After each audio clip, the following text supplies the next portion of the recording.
अस्सलाम वालेकुम नाजरीन, मैं हूं डॉक्टर अब्दुल होमियो फिजिशियन। आज हम बात करेंगे बेसिलिनम की, जो किस तरह की मेडिसिन है और इसके क्या क्या फ़ायदे हैं और होमियो में जो किन किन मर्द पे इस्तेमाल होती है। बेसिलिनम जो है ये फेफड़े की टीबी में इस दवा का इस्तेमाल नहायत ही ज़ोर असर और कामयाब होता है और इसके ज़ेर असर बलगम की मकदार जो है वो घट जाती है।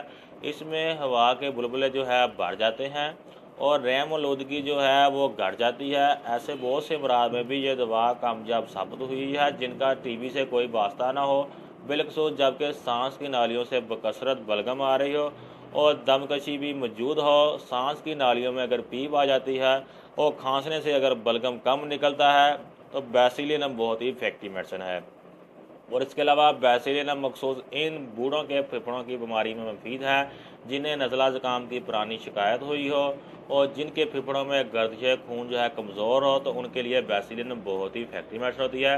और रात को अगर दम घुटने के दौरे पड़ते हों और बार बार पड़ते हों, जिसके साथ सख्त खांसी आती हो और दम घुटने वाला नज़ला ज़ुकाम हो और दिमाग के पर्दों पर टीबी का अगर वर्म हो, तो उसके लिए भी बेसिलिनम बहुत ही इफेक्टिव मेडिसिन है। ये दवा जो है दांतों पर जमे हुए मैल को भी उतार देती है और बार बार अगर नज़ला ज़ुकाम होता है तो उन सूरतों में भी ये इस्तेमाल होती है, तो बहुत ही अच्छा इसका रिजल्ट मिलता है। अब मैं बताता हूँ इसके सांस की अलामत, जिसमें घुटन बहुत ज़्यादा पैदा होती है और इसके अलावा दमगोशी के दौरे पड़ते हैं और बलगमी दमा होता है और सांस की नालियों में जैसे बुलबुले उठ रहे हों, ऐसा अगर फील होता है तो बेसिलिनम बहुत ही इफेक्टिव मेडिसिन होती है। पीप जैसी कफ को अगर थूकते रहते हैं तो वो उसके लिए भी बेसिलिनम बहुत ही इफेक्टिव मेडिसिन होती है। अगर ब्रोंकाइटिस के मरीज़ को इस किस्म का बलगम आए जिसमें बहुत से जरासीम होते हैं, ये बलगम मुख्तलिफ़ किस्म के जरासीम का मजमुआ होते हैं, इस तरह बेसिलिनम की अलामतें सही तौर पर आती हैं। ये दवा फेफड़ों में रुके हुए खून को मुंतशिर करती है, इस तरह टीबी का तदराक करने वाले दीगर अद्वियात के रास्ते साफ कर देती है। तो ये एक बहुत ही इफेक्टिव मेडिसिन है। और इसके अलावा ये जो मेडिसिन है, आप इसको ज़्यादा दोहराए नहीं, इसको आपने 30 से ऊपर ही लेना है, 30 से नीचे ताकत में इसको नहीं लेना। इसका इस्तेमाल 30 से कम आपको नहीं करना और ना ही इसको बार बार आपने देना है। हफ्ते में सिर्फ एक खुराक देना काफ़ी है। एक खुराक देकर रिदमल का आप इजहार करें। ये दवा अपना असर बहुत जल्दी दिखाती है। अगर मुवाक़िफ़ असर ज़ाहिर ना हो तो फिर भी ये दवा दोबारा ना दोहराई जाए।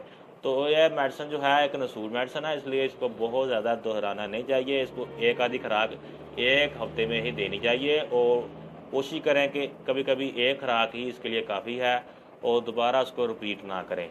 तो ये बहुत ही इफेक्टिव मेडिसिन है। तो आज था वीडियो बेसिलिनम के मतलब। तो मिलते हैं नेक्स्ट वीडियो में।